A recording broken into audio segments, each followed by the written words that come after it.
AIMIM party का जो नाम है ना, उस नाम से ही हमें एतराज है। जीते वहाँ थे, आ गए यहाँ, तो इसका मतलब ये है कि उनके नज़र में आज भी राजद का महत्व ज़्यादा है। हम 4 तो नहीं, हम 2 जगह पर इलेक्शन लड़ने की अब तक तैयारी किए हैं। नमस्कार, आप लाइव सिटीज देख रहे हैं। आपके साथ मैं हूं वसीम खान। देखिए, तेजस्वी यादव के साथ साथ मुख्यमंत्री नीतीश कुमार की टेंशन बढ़ती नजर आ रही है, और आखिर हम ऐसा क्यों कह रहे हैं यह भी बताएंगे। देखिए, प्रशांत किशोर की राजनीति में एंट्री तो हो ही चुकी है, पार्टी का गठन भी हो गया है, मगर अब असदुद्दीन ओवैसी ने बड़ा ऐलान किया है, यानी उनकी पार्टी ने बड़ा ऐलान कर दिया है। ऐलान 2025 बिहार विधानसभा चुनाव को लेकर, साथ ही साथ बिहार में 4 सीटों पर उपचुनाव होने हैं, उसको लेकर। अब देखिए, ऐसे में जब AIMIM ने ऐलान कर दिया है कि उपचुनाव में वह इमामगंज और बेलागंज इन दोनों सीटों पर उम्मीदवार को उतारेगी। प्रशांत किशोर ने पहले ही कह दिया है कि उपचुनाव में वह उम्मीदवार को चुनावी मैदान में आगे करेंगे। ऐसे में देखिए, तेजस्वी यादव के साथ साथ मुख्यमंत्री नीतीश कुमार की भी टेंशन बढ़ गई।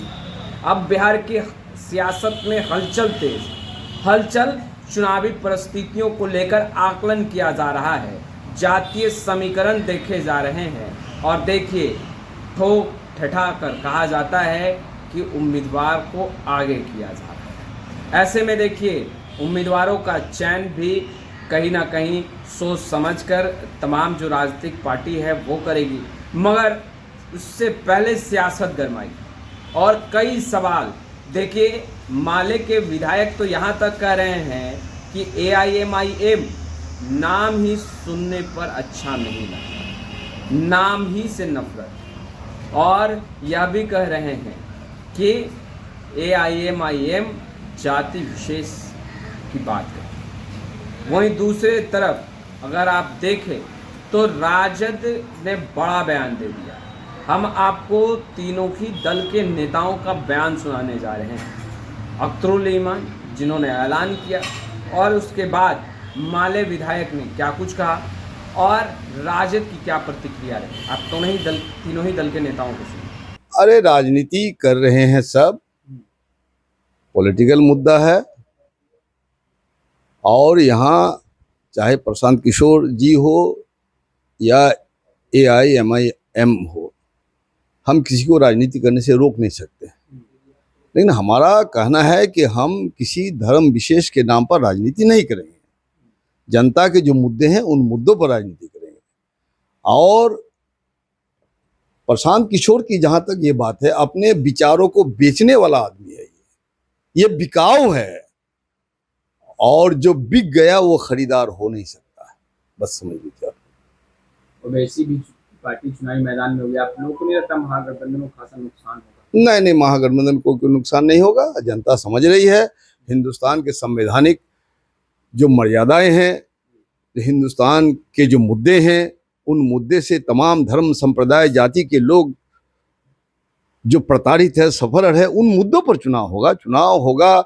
आपको सांप्रदायिक फांसीवाद के खिलाफ चुनाव होगा, महंगाई के खिलाफ, बेरोजगारी के खिलाफ, बिहार के अधिकार के पक्ष में। और जिस तरह से बिहार के साथ केंद्र सरकार ने ठगने का काम किया है, और जिस तरह से नीतीश कुमार जी भी सांप्रदायिक फांसीवादी ताकतों के सामने समर्पण कर दिया है, इन मुद्दों के खिलाफ आने वाला चुनाव होगा, और हमारा जो महागठबंधन है तो भारी जीत मिलेगी। साथ आने के लिए AIMIM तैयार है, क्या आप लोग साथ लाएंगे? वो हमारे जो नेता हैं, बड़े बड़े नेता हैं, वो तय करेंगे महागठबंधन। आप लोग का मानना क्या है, साथ आना चाहिए जब आप लोग लड़ाई लड़ रहे हैं, कह रहे हैं? देखिए, हमको AIMIM पार्टी का जो नाम है ना, उस नाम से ही हमें एतराज है। अच्छा। ये हम भारतीय जनता, प्रताड़ित जनता, उत्पीड़ित जनता में सब संप्रदाय समुदाय के लोग हैं। निश्चित रूप से माइनॉरिटी के लोगों को विशेष टारगेट किया जा रहा है, और ये RSS भाजपा का मुद्दा बन गया है। इसी मुद्दे पर अभी राजनीति का खेल खेल रहा है, लेकिन इसके खिलाफ में हम सांप्रदायिक मुद्दों का सहारा नहीं ले सकते हैं। नाम में क्या खराबी है? अरे देखिए, मुस्लिमीन इत्तेहाद है वगैरह है, तो ये सारी चीज़ें तो फिर हमको माइनॉरिटी को कटघरे में खड़ा करती है ना। हम लड़ने में हमारी क्या कमजोरी है कि हम मुसलमान को एकजुट करेंगे। निश्चित रूप से मुसलमान को एकजुट करने के लिए जो सेकुलरिज्म जो हमारा संविधान है, संविधान जो इसके संरक्षण देती है, और इसके संरक्षण के लिए तमाम जो पार्टियां है, डेमोक्रेटिक पार्टियां, जो सेकुलर पार्टियां है, वो पार्टियां एकजुट है। और उस तरह से एक सांप्रदायिक नाम देने से तो फिर आरएसएस को ही मदद होती है, भाजपा को ही मदद पहुंचती है। तो भाजपा चाहती है कि ऐसा ही हो। कोई ऐसा त्रिकोणीय लड़ाई का मामला नहीं लग रहा है। सारी पार्टियां स्वतंत्र हैं, चुनाव में वो लड़ना चाहती हैं तो लड़ेंगी। इसमें त्रिकोणीय लड़ाई की कहाँ सवाल है? राजद को नुकसान नहीं होगा? ना, कहीं कोई नुकसान नहीं है। राजद का अपना वोट बैंक है जो राजद के लिए कमिटेड है। एमआईएम तो लड़ रही है, पिछले कई चुनाव से लड़ रही है, लेकिन फिर भी राजद का अपना वोट बैंक है, अपना इक्वेशन है, इसलिए कोई भी लड़े स्वतंत्र है हर पार्टी चुनाव में उतरने के लिए। 2020 में भी एआईएम ने उम्मीदवार उतारे। एआईएम ने बहुत लिमिटेड सीट पे उम्मीदवार उतारे थे, वो सब के सब तो फिर लौट गए इसी में, राजद ही में लौट गए। जीते वहाँ थे, आ गए यहाँ। तो इसका मतलब ये है कि उनके नज़र में आज भी राजद का महत्व ज़्यादा है, जो उनके एमएलए इधर आ गए। वो गठबंधन के लिए तैयार हैं, कह रहे हैं, अगर उनके शर्तों पर अगर आप लोग साथ आए। अभी गठबंधन पर कोई चर्चा नहीं, इसकी चर्चा या जो कुछ भी हो नेतृत्व सक्षम है उसके लिए। इसमें हम लोग बोलने के लिए अधिकारी नहीं है। नेतृत्व सक्षम है, किससे से गठबंधन हो किससे ना हो। क्या फैसला होता है हम यकीनन आपको बताएंगे। जहां तक इन चारों स्थानों पर अभी हमारे पार्टी के जिम्मेदारों का दौरा वहां पर हुआ है, हम अपनी पॉसिबिलिटीज तलाश कर रहे हैं।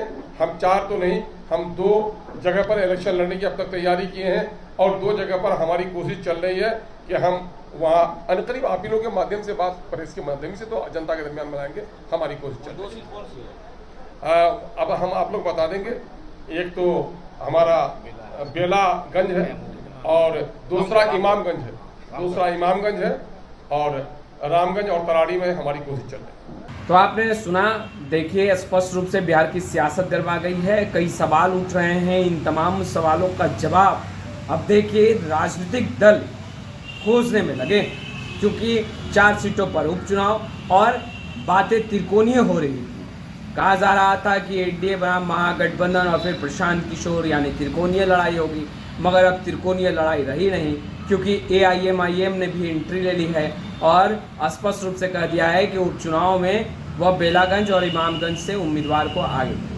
हालांकि देखिए, राजनीतिक दल के जो नेता हैं कह रहे हैं फर्क नहीं पड़ेगा, मगर उन्हें पता है कि फर्क तो पड़ना है। यही कारण है कि बिहार की राजनीति में हलचल तेज है। और देखिए, नवरात्र के बाद एक सियासत में जो हलचल है उसका स्वरूप जो है वो बेशक दिखने लगेगा और धुंधली तस्वीरें जो है वो बेशक साफ होने लगेगी, क्योंकि चुनावी रन भी बेहद ही नज़दीक है और ऐसे में सियासत लगातार गर्माती जा रही है। फिलहाल इस वीडियो में इतना ही। अब तक आपने हमारे चैनल को सब्सक्राइब नहीं किया है, तुरंत सब्सक्राइब कर ले। आपका बहुत बहुत शुक्रिया।